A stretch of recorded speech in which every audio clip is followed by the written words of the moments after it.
À mon avis, il est absolument nécessaire de préserver et d'aménager les espaces verts dans les villes modernes, arabes et islamiques.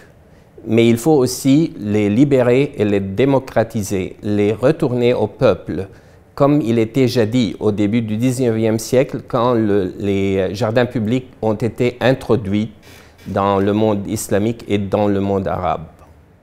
Le rôle environnemental des jardins n'est vraiment pas pris en compte ces jours-ci.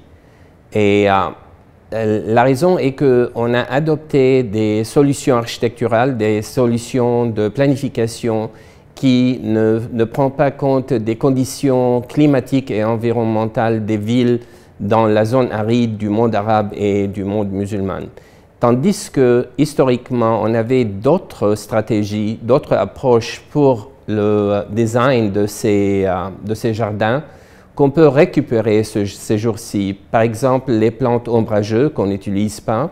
On utilise maintenant des espaces d'eau assez profonds et assez larges, tandis que traditionnellement, on économise dans l'utilisation de l'eau et on peut le reprendre à ce point-ci dans le dessin des jardins. Et en plus, on n'utilise pas vraiment les structures légères qu'on utilisait jadis pour avoir de l'ombre dans les espaces utilisés des jardins. Tout ça peut être repris et adapté pour un design moderne, mais un design qui respecte les conditions environnementales dans ces villes.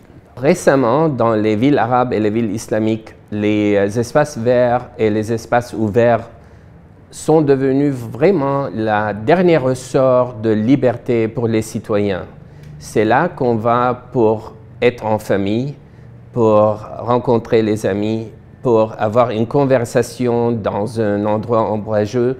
Et aussi, c'est là où les couples peuvent se promener main en main maintenant dans ces jardins-là, étant donné que les autres espaces publics où l'on peut être libre dans ces villes islamiques et dans ces villes arabes sont vraiment maintenant ou bien clos ou bien ne servent plus comme espace public.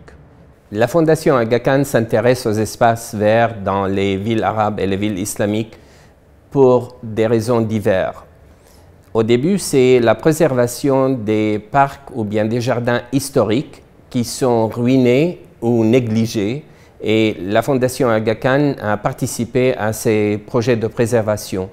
Mais d'un autre niveau, la Fondation Aga Khan s'intéresse aussi à insérer des espaces verts dans les villes contemporaines arabes et les villes contemporaines islamiques pour des raisons de l'explosion de la population récemment dans ces villes-là.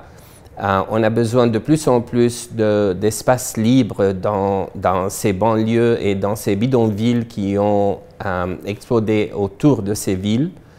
Et c'est là où la Fondation a fait ses interventions les plus intéressantes.